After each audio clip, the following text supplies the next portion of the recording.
Hello, my friends. Welcome back to my channel. I hope you are doing great today.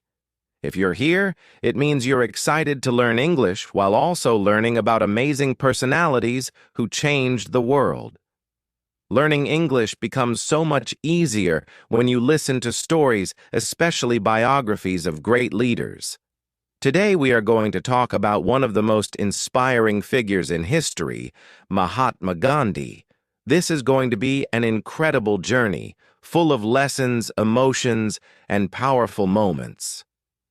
I will take you step by step through his life, from the very beginning to his death. So grab a cup of tea or coffee, sit back, and get ready to improve your English. While learning about the man who taught the world about truth, nonviolence, and the power of simplicity, Mahatma Gandhi was born on October 2, 1869, in a small town called Porbandar, located in present-day Gujarat, India. His full name was Mohandas Karamchand Gandhi, but later people began to call him Mahatma, which means great soul. Let's start from his childhood. Mohandas was born into a Hindu family. His father, Karamchand Gandhi, was a chief minister in Porbandar, and his mother, Putlibai Gandhi, was a deeply religious woman. Putlibai was a devoted mother and followed strict rituals like fasting and praying. Her simple lifestyle and deep spirituality left a lasting impression on young Mohandas. As a child, Gandhi was a quiet and shy boy. He was not very strong or brave. In fact, he was scared of many things, including the dark. But he had a deep sense of curiosity and an eagerness to learn. He loved listening to stories from Indian epics like the Ramayana and Mahabharata, which taught him about truth and good behavior.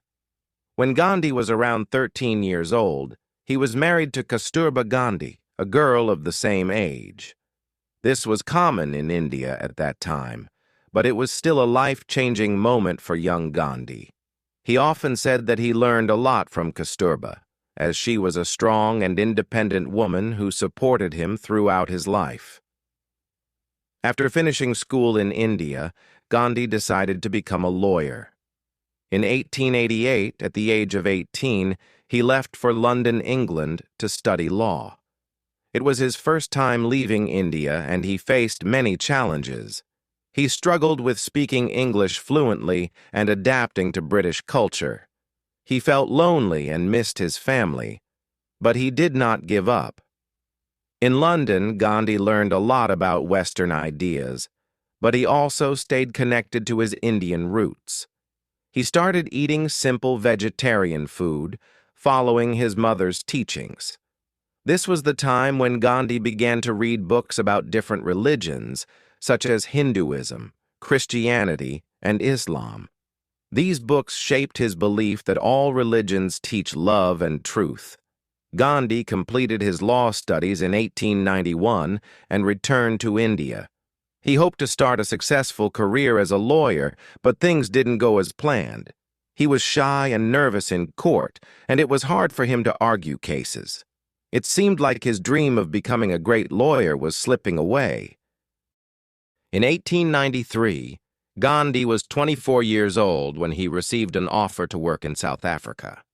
A businessman from Gujarat, Dada Abdullah, needed legal help for his business, and he invited Gandhi to assist him.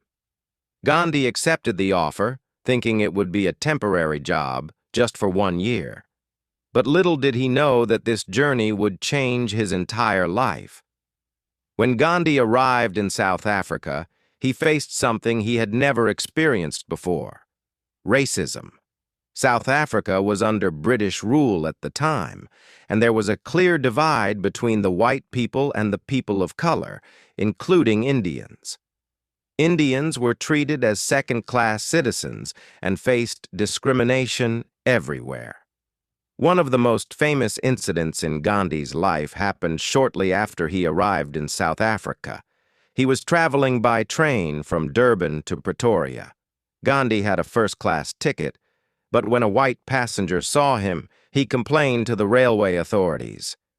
The officials told Gandhi to move to the third-class compartment because he was not white. Gandhi refused. He argued, "I have a valid first-class ticket. Why should I move?" But the railway officials didn't care.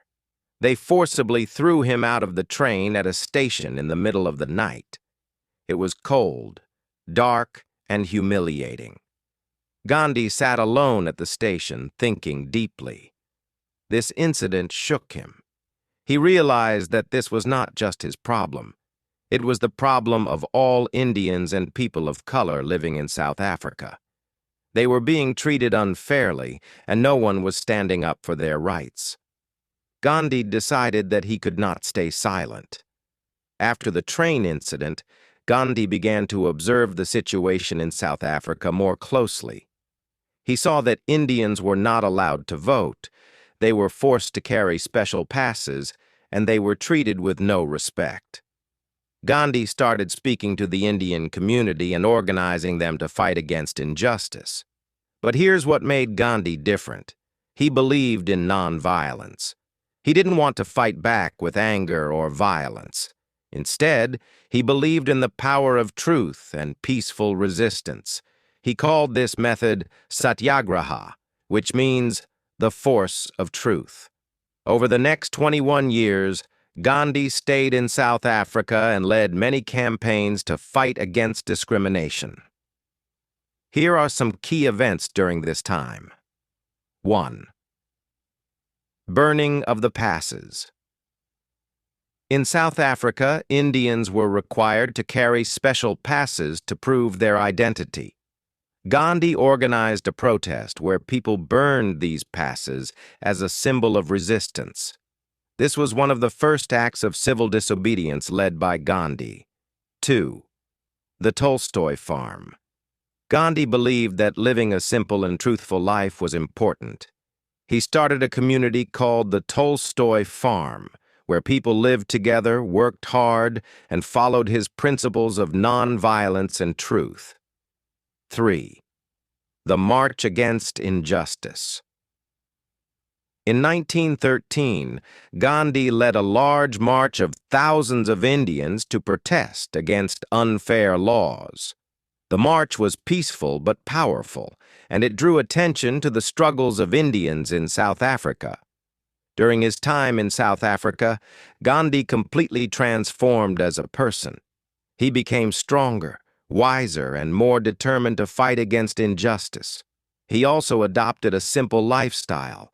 He wore plain clothes, ate simple food, and focused on serving others. In 1915, after spending 21 years in South Africa, Gandhi returned to India. He was 45 years old and had already become a well-known leader because of his work in South Africa. But now his focus shifted to his homeland. India was under British rule, and the people were suffering greatly. Heavy taxes, poverty, and lack of freedom were everyday realities. Gandhi knew he had to do something. When Gandhi returned to India, he didn't immediately jump into politics. Instead, he spent the first few years traveling across the country. He visited small villages, talked to farmers, and observed the lives of ordinary people. Gandhi realized that most Indians lived in poverty. They didn't have enough food, clean water, or proper clothes. Farmers were forced to pay high taxes to the British, even when their crops failed. Gandhi felt the pain of the people deeply and decided that his life's mission would be to help them. One of Gandhi's first major campaigns in India happened in Champaran, a district in Bihar. The farmers there were being forced to grow indigo, a crop used to make blue dye, instead of food. Even worse, they were paid very little for their hard work. The farmers were starving, and they had no way to fight back. In 1917, Gandhi went to Champaran to understand their problems. The British authorities tried to stop him, but Gandhi didn't back down. He stayed in the villages, spoke to the farmers, and collected evidence of their suffering. Gandhi then led a peaceful protest against the British, demanding better treatment for the farmers. This movement was a success, and the farmers were finally allowed to grow food instead of indigo. This was Gandhi's first major victory in India, and it showed the power of non-violent resistance. During this time, Gandhi worked hard to unite Hindus and Muslims in India. One example of this was his support for the Khilafat movement in 1919. This movement was led by Muslims who wanted to protect the Ottoman Empire's caliph, their spiritual leader, after World War I. Gandhi believed that Hindus and Muslims should work together for India's independence. He supported the Khilafat movement, which helped bring the two communities closer. This unity was very important for the independence struggle. By 1920, Gandhi had become the most important leader of the Indian independence movement. He launched the Non-Cooperation Movement, which was a nationwide protest against British rule. Gandhi asked Indians to 1. Boycott British goods. Stop buying British clothes, tea, and other products. 2. Resign from British jobs. Quit working for the British government. 3. Reject British schools. Pull children out of British-run schools. Instead, Gandhi encouraged Indians to use Swadeshi products, meaning goods made in India. He even started spinning khadi, a type of hand-woven cloth, and encouraged others to do the same. Spinning khadi became a symbol of self-reliance and freedom. This movement gained huge support, and millions of Indians joined Gandhi's call for non-cooperation. However, the movement faced challenges.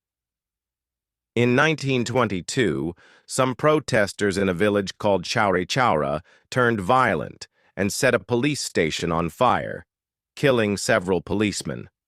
Gandhi was deeply upset by this incident because he believed in nonviolence. As a result, he called off the movement, even though it was very successful.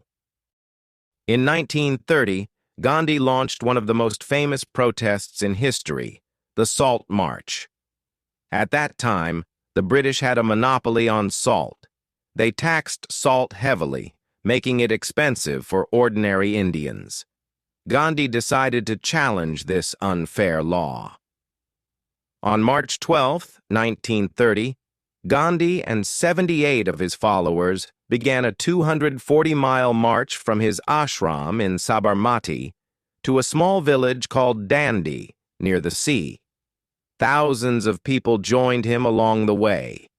When they reached the seashore on April 6th, Gandhi picked up a handful of salt from the ground, breaking the British salt law. This simple act became a powerful symbol of resistance. The Salt March inspired millions of Indians to join the independence movement. Gandhi was arrested many times by the British, but instead of weakening the movement, his arrests made him even more popular. People saw him as a symbol of courage and sacrifice. Each time Gandhi was imprisoned, more and more people joined the struggle for freedom. In 1942, during World War II, Gandhi launched the Quit India movement, demanding that the British leave India immediately.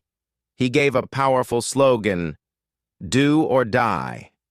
He asked Indians to fight peacefully but with determination, saying they must not stop until they achieved freedom. The British responded by arresting Gandhi and other leaders. Protests erupted across the country, and people showed incredible bravery.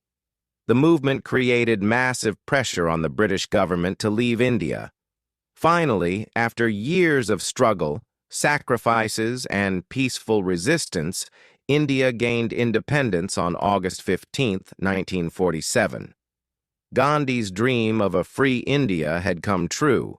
However, independence came with a painful division of the country into two nations, India and Pakistan. Gandhi was deeply saddened by the violence and hatred between Hindus and Muslims during this time.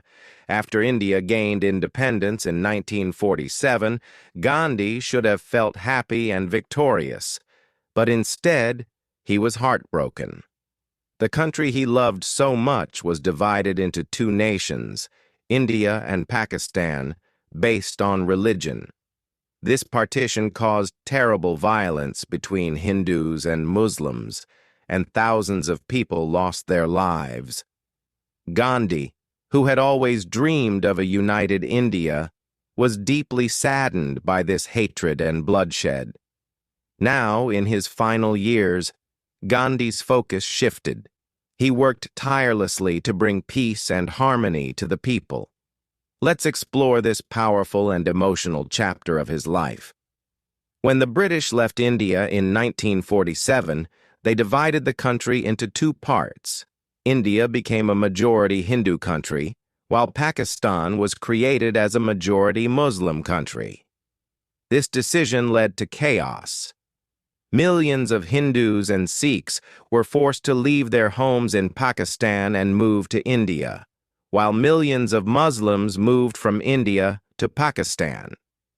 During this migration, people faced unimaginable suffering. Families were torn apart, homes were destroyed, and there was widespread violence. Hindus and Muslims, who had lived together peacefully for centuries, started fighting each other. Gandhi could not bear to see this hatred.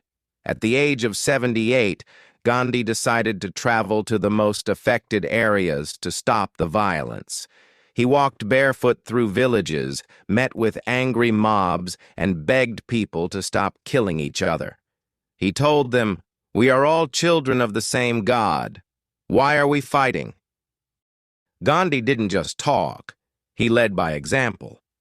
In Calcutta, when violence broke out between Hindus and Muslims, Gandhi stayed in the city to restore peace. He refused to eat until the violence stopped. This was one of his famous hunger strikes, where he would fast as a form of protest. People were moved by his sacrifice and started to lay down their weapons. In January 1948, Gandhi moved to Delhi, where more violence had erupted. Once again, he began a hunger strike, refusing to eat until Hindus and Muslims promised to live in peace. Gandhi's health was already weak, but he didn't care about his own life. He believed that his fasting could inspire people to change their hearts. The people of Delhi were deeply affected. They realized how much Gandhi was willing to sacrifice for peace. Both Hindus and Muslims came together to pledge that they would stop fighting. Gandhi broke his fast when he saw that his efforts were successful. Even in his final years, Gandhi continued to live a simple life. He stayed in a small room, wore his humble khadi clothes, and ate plain food. He spent his days spinning his charkha spinning wheel, praying, and meeting people from all walks of life. He also worked hard to uplift the poor and improve the condition of the untouchables, whom he called Harijans, children of God. Gandhi believed that every human being deserved respect and dignity, regardless of their caste, religion, or background. On January 30th, 1948, something terrible happened. Gandhi was in Delhi, staying at Birla House. Every evening he would hold a prayer meeting where people gathered to listen to him. That evening, as Gandhi walked to the prayer ground, a man named Nathuram Godse approached him. Godse was angry with Gandhi because he believed that Gandhi was too kind to Muslims and had allowed the partition of India. Before anyone could stop him, Godse pulled out a gun and shot Gandhi 3 times in the chest. Gandhi fell to the ground, and his last words were, "Hey Ram, O God." The news of Gandhi's assassination shocked the world. People in India and around the globe mourned his death. Millions of people attended his funeral, and his ashes were immersed in the holy river Ganga. Even though Gandhi was no longer alive, his teachings and principles lived on. His message of nonviolence, truth, and peace inspired leaders like Martin Luther King Jr. in America and Nelson Mandela in South Africa. Gandhi showed the world that you don't need violence to fight for justice. You only need courage, love, and determination. Even though Mahatma Gandhi left this world in 1948, his life and teachings remain alive in the hearts of millions. Gandhi's story is not just about India's independence. It is about courage, truth, and the power of determination.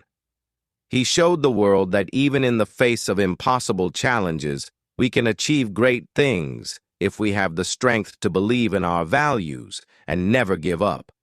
Let's now reflect on Gandhi's greatest lessons and how they inspire us to be better, stronger, and more compassionate human beings.